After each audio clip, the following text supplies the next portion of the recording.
Hey everyone, welcome to another episode of Crypto Tips. My name is Toby, and here we have Sal the Agorist. Sal Mayweather, as his real name is. Yeah, welcome to our show. Thanks for having me. Big fan.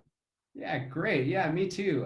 Heidi and I have been watching your show for a little bit for your podcast, the the Agorist, right? Agora, yeah. The Agora, yeah. So it's really great. You know, it gives you a different perspective on how to survive the state. And that's pretty much the reason why we like you. And we want to understand, we want to teach the audience how, they can protect themselves from the state.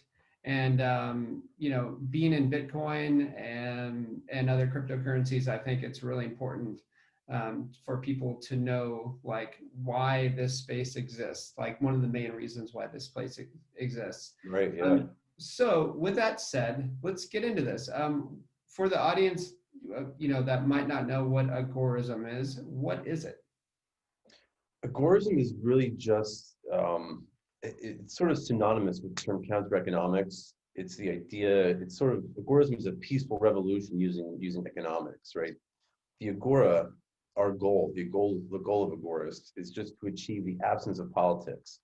And we believe that the best way to do that is not through political means, but through economic means, through voluntary transactions. So we believe, rather than a bill to audit the Fed, that's not going to happen. So buy cryptocurrencies, right? Rather than donating money to, the NRA or Gun Owners of America or something like that, you're better off just buying yourself a 3D printer and doing it yourself. Sure. And the list goes on, of course. Those are just a couple examples, but that's generally the gist of what agorism is. Yeah, that's great. I mean, I know one of your kind of definitions of it. You said it is the use of free market economics to subvert or upend any state-controlled industry.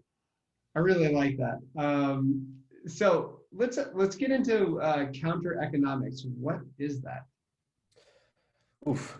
Counter economics is, again, it's really just the use of, like you said, the use of free market economics to subvert or undermine the state apparatus. But more specifically, there are really two components to counter economics. The first is the sort of creation of a local production facility that bypasses state regulation. So a good example would be like a blockchain miner, right? You're creating a currency, right, in a way that bypasses the state regulations. A 3D printer is a good example of a local production facility. A mint to tokenize your business on the blockchain, that's another example. So that's one aspect of it. The other aspect is sort of just voluntary exchange, just peer-to-peer exchange amongst individuals. And the true strength of counter economics comes from a union of those two strategies, right? So when people create Bitcoins and then they trade them, that's what's really damaging to the state, right? That's what really hurts them. Do you think the state will be won or will be at least partly defeated mostly by guns or by crypto or like a combination?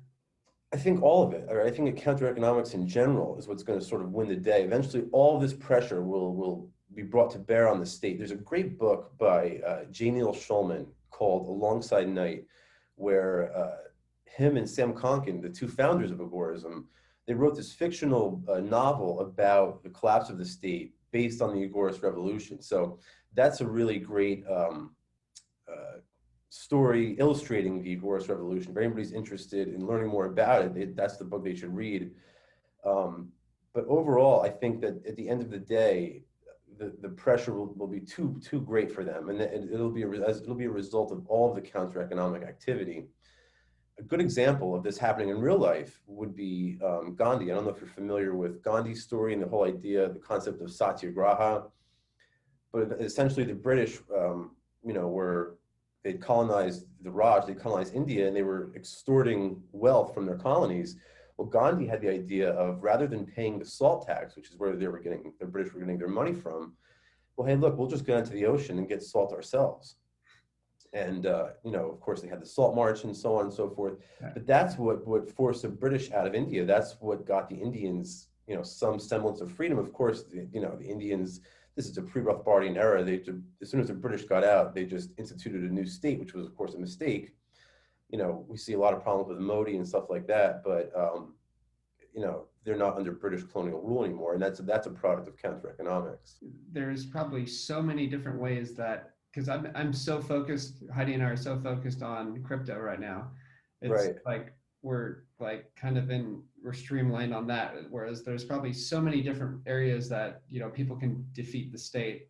Well, I mean, it's similar in the sense that it's all a peaceful revolution, right? Like Gandhi did that. People think about it. I mean, the British Empire was the strongest empire ever up until that point in history, and one little old Indian man was able to bring down the entire British Empire without even ever having to raise a fist, let alone fire a bullet. So Yeah. that's the whole concept of agorism. And that's why I'm so excited about cryptocurrency. I said at an address I gave at Fork Day earlier this year that I believe the most important tool in the counter-economic war chest is cryptocurrency. And the reason why is because the greatest enemy to liberty, the greatest enemy to freedom is the central bank, is the Federal Reserve. And, Yeah. we obviously, we've seen how gold sort of fails as an alternative to fiat money, right? Because it's confiscable, but cryptocurrency isn't. So that to me is really that's what's going to save us. And that's why I've been so, as you guys said, focused. I've been so excited and focused on cryptocurrency for a while now, and that's the exact reason. Yeah, for sure. I mean, have you also considered like getting another citizenship? Because you're in the US, right? Well, honestly, I planned on being out of the country right now, but because of coronavirus, you sort of, to go to some of these places, you need like a COVID test, which I won't get. So Yeah. I'll hang out here until this sort of blows over.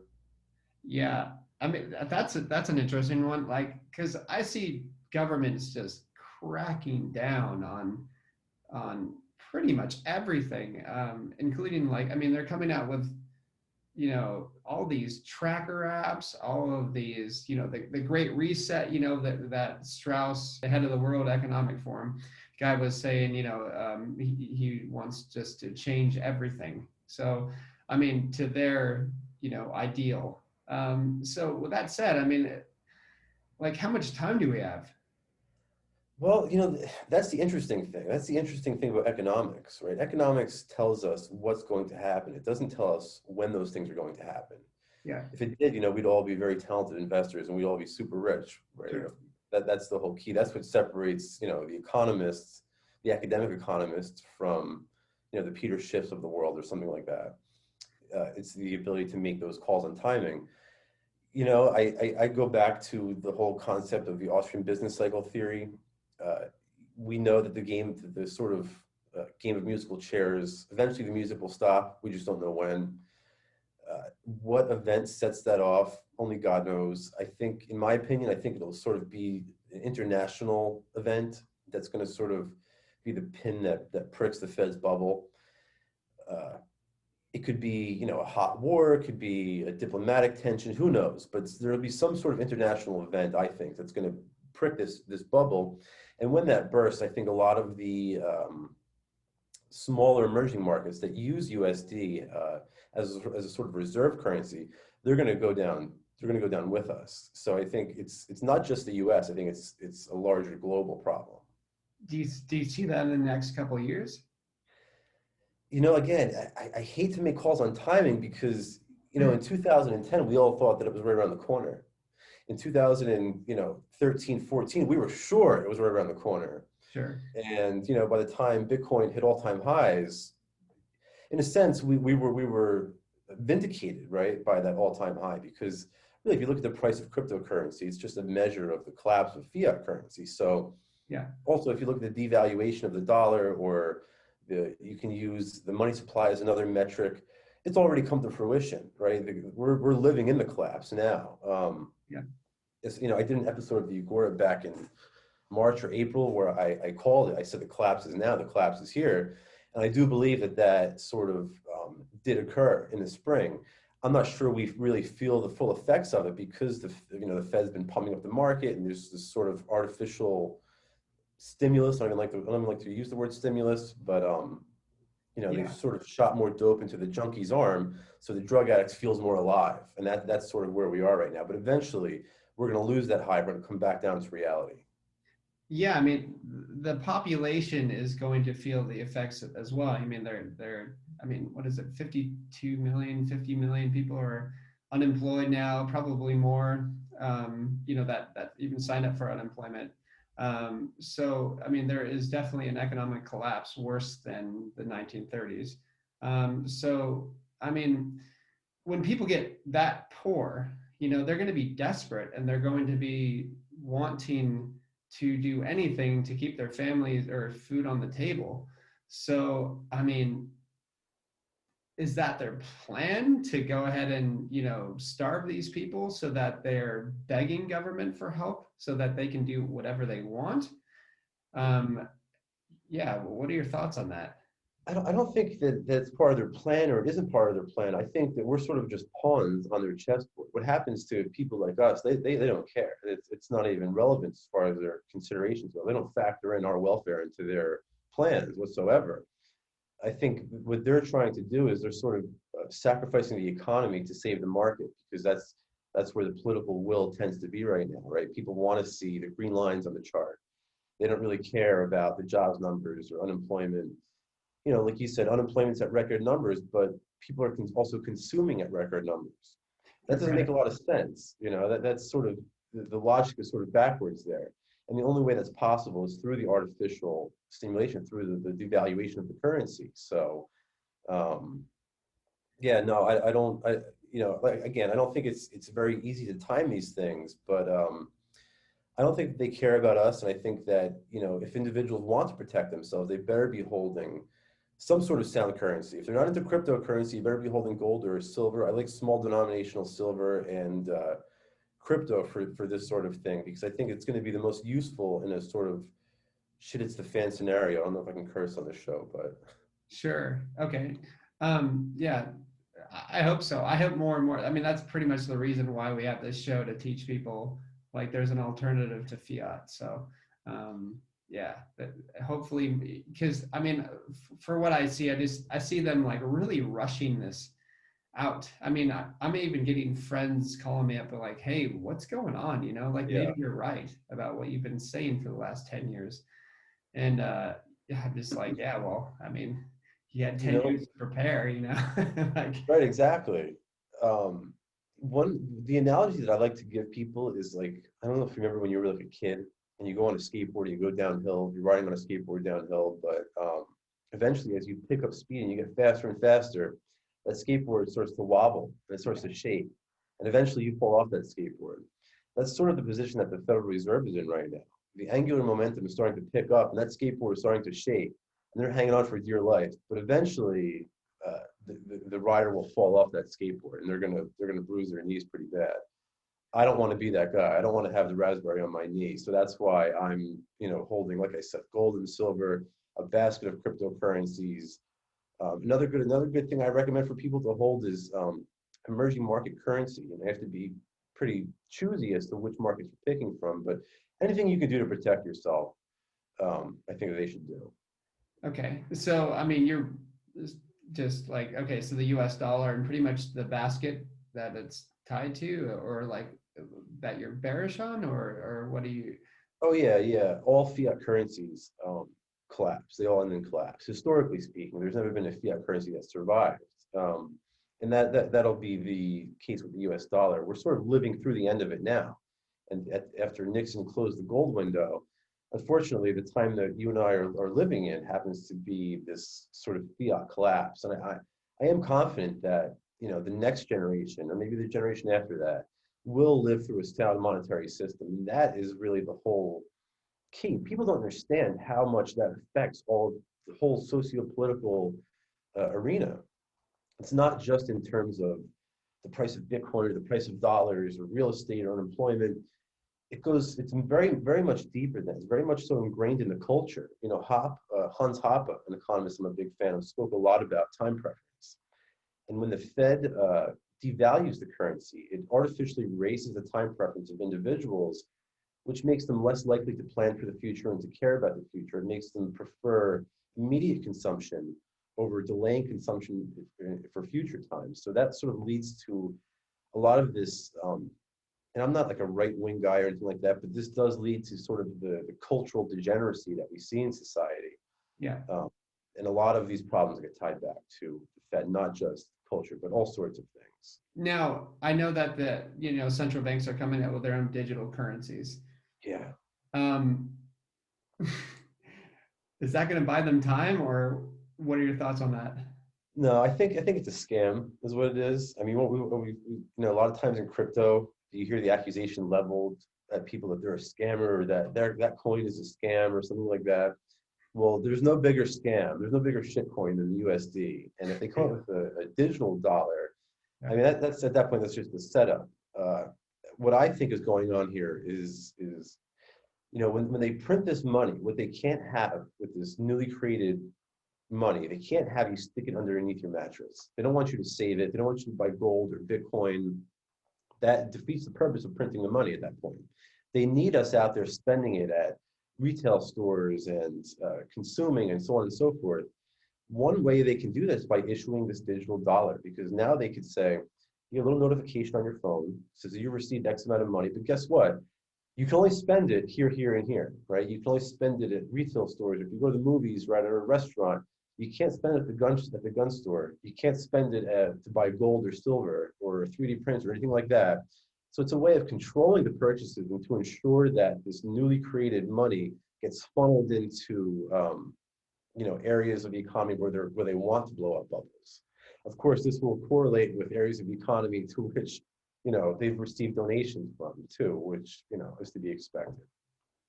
Yeah, so that goes into the why don't you go over vertical and counter economics? So this just kind of rolls into that. Yeah, well, that's what we were talking about earlier about, when I divided up counter economics into two aspects, the creation of local production facilities and then peer-to-peer exchange. Well, if I remember correctly, the vertical strategy is sort of the creation of local production facilities because you're sort of falling out of these state structures. And the horizontal strategy is just peer-to-peer exchange because you're trading with your neighbors and your friends and your family. So that's really where the terms come from. The terms originate from an article that Per Byland, an Oklahoma State economist, wrote for LouRockwell.com many, many years ago, probably about 15 years ago now. So that's another great article. It's called Strategy for Pushing Back. If anybody's interested in learning more about counter economics outside of Konkin, I think that's probably the most important piece of writing on that topic since. Great. Yeah, we'll put that down in the show notes.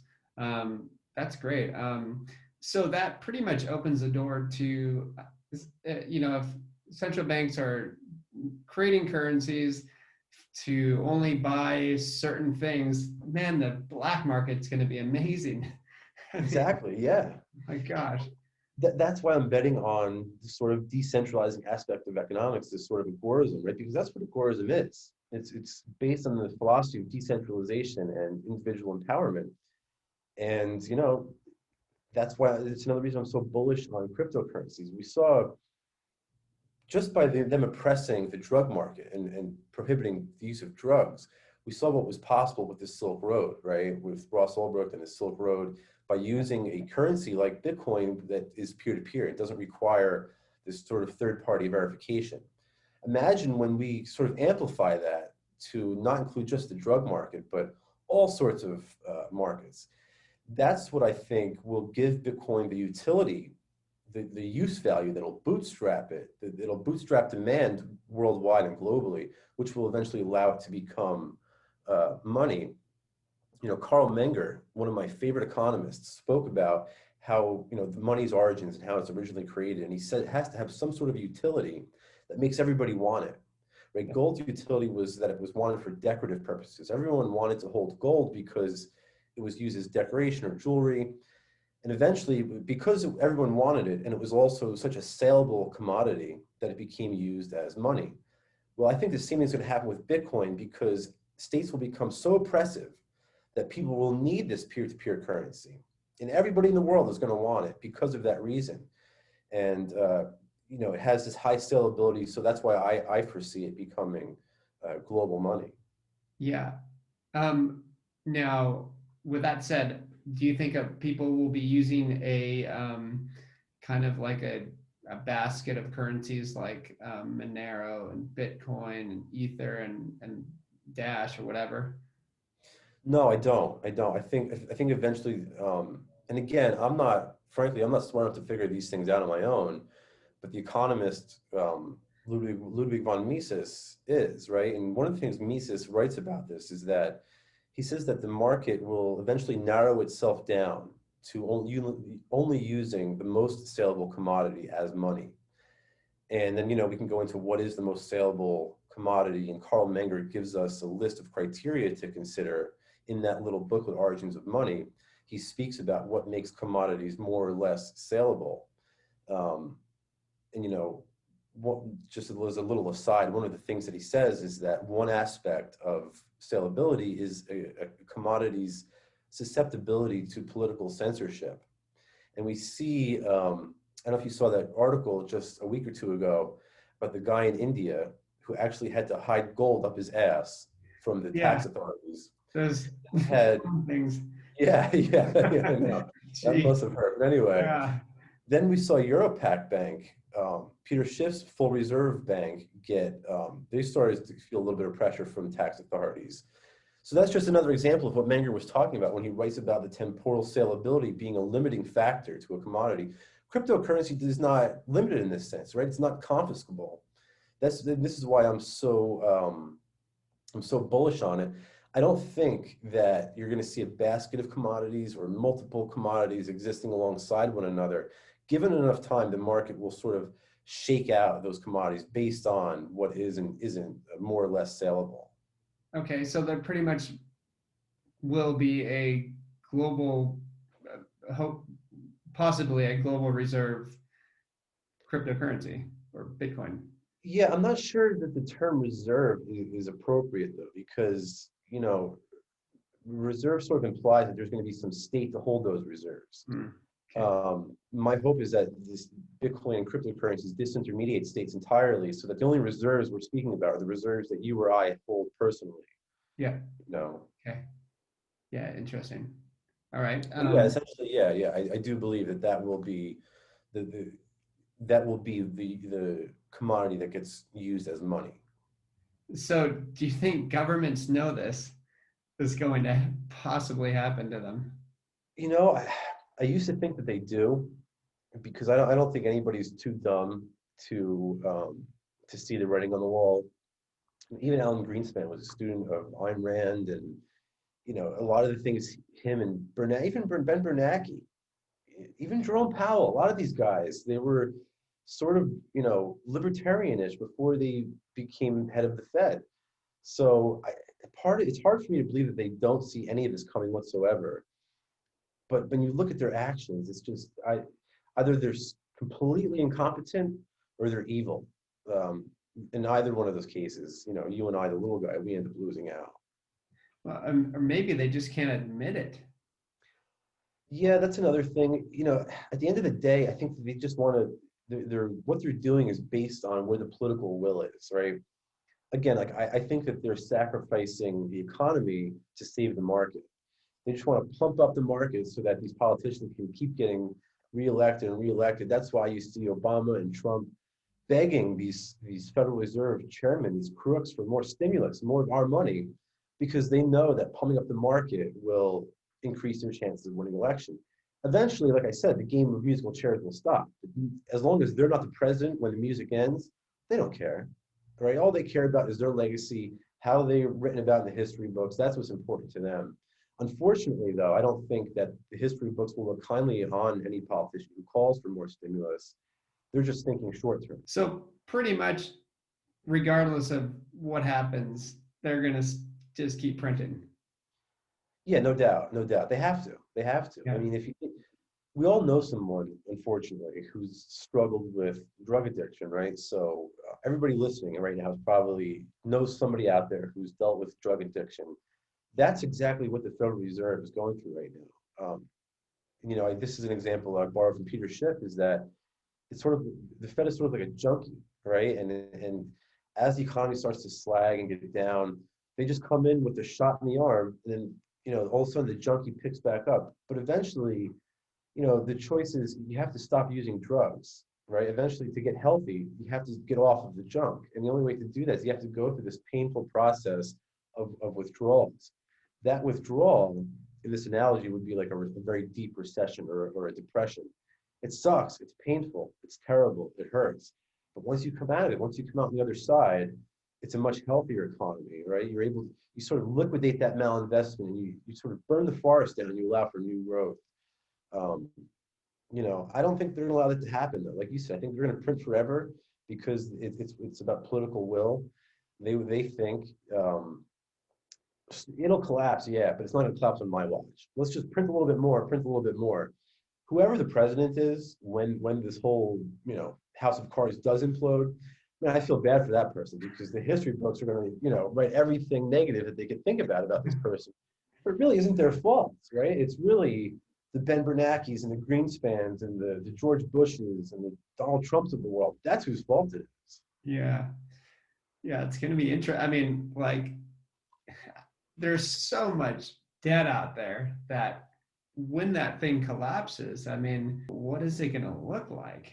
We're all going to be like Greece and Cyprus, right? That's what's coming for all of us. How one day you're going to go to the bank and you're going to see a line at the ATM that's a mile long, and the ATM is going to not be able to process withdrawals anymore, and people are going to start throwing rocks through the window at the bank, and the shelves will be empty. Just like we saw a little bit of it back in the spring with the empty shelves. That's coming on a much more magnified scale, and I think, like I said, I tell people the 3 tips I give people, because a lot of times they ask me, what can I do to get started in agorism? And one of the things I tell them is to become your own bank, right? It's such an easy but necessary and important step that can change your life dramatically and protect you during this coming collapse. Become your own bank. And the way you do that is by, in my opinion, using a combination of cryptocurrencies and precious metals, sound monetary alternatives, and removing yourself from this, nonsensical propped up fiat system. Yeah. Yeah. I mean, so correct me if I'm wrong, but there's going to be 2 different types of people. One is going to go with the state, and the other is going to completely leave the state. No. I think that people won't have a choice but to leave Sorry, the what? state. I don't think that they're going to have a choice. I think that the dollar will be useless. People are going to use it to keep their houses warm. They'll use it as toilet paper. It's going to be garbage. You'll see in the street floating by, and you won't even care if you see $100 bill because it's going to be useless. Yeah. The only thing people will accept in exchange are going to be sound monetary alternatives. That's why I say to have small denominational silver and a whole bunch of cryptocurrencies, because that's going to be the only thing that will be accepted at that point. Okay. Yeah. I mean, I remember when Zimbabwe collapsed, and people were digging in the rivers for gold, and that was one of the only things that they would accept for payments. But now you have cryptocurrencies, which is amazing. Now imagine that on a global scale, not just Zimbabwe, right? Imagine that worldwide. That's where unfortunately I think we're headed. Yeah. And do you think by that time people will actually be able to buy it without any, I mean, because in my mind, like, these powers just don't go down without a fight. I mean, they're going to create firewalls and all these other types of things for people to stop them from buying, right? No doubt. And we see that starting already. India was toying with the idea earlier this year of completely banning cryptocurrencies. China has clamped down on mining activities. And to me, this makes me bullish, frankly, on privacy coins, right? This makes me think that I expect to see, as the state becomes more restrictive, a sort of exodus from pseudonymous chains into more anonymous chains, because, like you said, the state, they don't go down without a fight, right? So in India, if they ban cryptocurrencies tomorrow, anyone who has a pseudonymous coin will be incentivized to trade it for Monero or something like that. So that's why I'm actually particularly bullish on privacy coins right now for exactly the reason that you just mentioned. But in the long run, pretty much Bitcoin. I don't know. I don't know. I really don't know which currency. It might be the case that in a year or two, someone comes out with some super cryptocurrency that does all the things we want a cryptocurrency to do that no one's been able to figure out yet. Yeah. So I'm not one of these maximalist guys who thinks, my coin and my coin only. I really believe in, Hayek spoke about the denationalization of currency and how beneficial that could be. I'm a big believer in that. And, that sort of influenced the early Bitcoiners. There's a little bit of evidence that Hayek's denationalization of currency actually ended up influencing Satoshi. So my hope is that I want to see a million different cryptocurrencies so we can get to only the most competitive one. And this way we can have the best candidate to defeat the US dollar. It's sort of like boxing, right? Imagine you have to beat, Mike Tyson in his prime. You don't want to just throw out any random guy into that ring. You want to sort of take like a million different fighters, narrow it down to who's the best, and then only put that guy in the ring. So that's sort of where I see it. I just see governments like 10 years behind this space at least. Yeah, And they have no idea what's going to hit them. and they're playing catch up right now, Yeah, and they're and they're way trying. behind. Especially with this digital dollar that you were speaking about, like I think that they're really starting to, I think they're starting to wake up and realize, if you look at some of the comments that a lot of these banksters like Jamie Dimon have made over the years, they went from dismissing Bitcoin. They've been very dismissive tone for cryptocurrencies to now it's much more uh, rivalrous, right? What's the word I'm looking for? It's much more adversarial, their tone.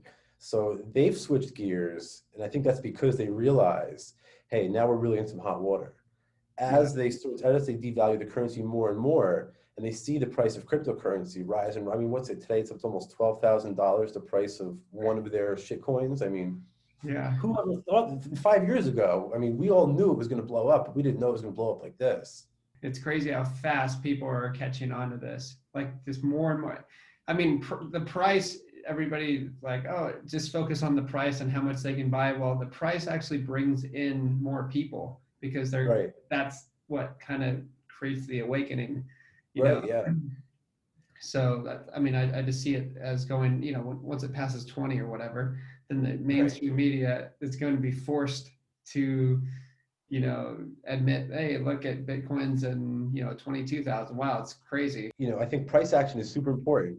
A lot of it, in order to separate the speculation and remove the speculation from one's analysis, I think it's important to keep the fundamentals in mind so that, at the end of the day, it's just a better currency. It's just a better commodity. It's your best choice, right? When the alternative is fiat currency, at the end of the day, it's just a better product.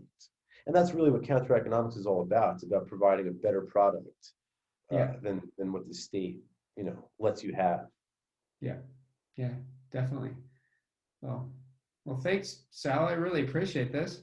Hey, it's probably it's here. We'll cut this a bit, but I'll probably keep it into like the 30-minute range or whatever for people. But I'll go over here. We'll start again right now. So Sal, what do you think of this quote by Buckminster Fuller? You never change things by fighting the existing reality. To change something, build a new model that makes the existing model obsolete. Oh, wow, I like that. I haven't heard that one. Yeah, by Buckminster Fuller. Well, let me write that down. That's a good one. I'm gonna have to check that one out. Yeah, no, I like I said, I completely agree. That's it sounds like agorism to me. That's what agorism is. It's what counter economics is. You create the reality rather than just discuss it. That's why, one of the podcasts I do on Loose the Goose, we don't really discuss theory as much. We really just discuss solutions to the problems because it's a very agorist centered podcast. Um, but yeah, That's that's what it's all about. It's yeah, all about creating solutions rather than discussing the problems. Right? We can talk about sound money all day, but if you don't participate in sound money, then what good have we done? You know. For sure. Yeah. Is there any last words you'd like to share? Be your own bank. Become your own bank. The way I do it, and the way I've done it for, I don't know, 6, 7 years now, is by using cryptocurrencies for exchange purposes, and I use precious metals for savings purposes. And I like, investments not in the traditional financial sector. I like things like tokenized assets and securities, altcoins, different things like that. There's some, different savings accounts you can get involved in, like the BlockFi account has a pretty good APY. Consider all these options rather than engaging in the traditional financial sector, and become your own bank. It's the most important thing you can do, not only for liberty and for posterity, but for yourself right now. Awesome. Well, thanks, man. How can people reach you? I'm at salagorist.com. You can find all my stuff. Twitter at Sally Mayweather. I'm on whatever social media app you're on. I'm there. So you can check. All of my stuff is posted to my website at salagorist.com. Cool. And yeah, we'll put it all in the show notes as well. So Great. yeah, well, thanks again for your time. I really appreciate it. We're a big fan of you, and Thanks for having me. it's Let's great do to it again. learn like what we can do to protect ourselves from the state, because I think that's one of the most important things in life right now. Absolutely. I'm with you 100%.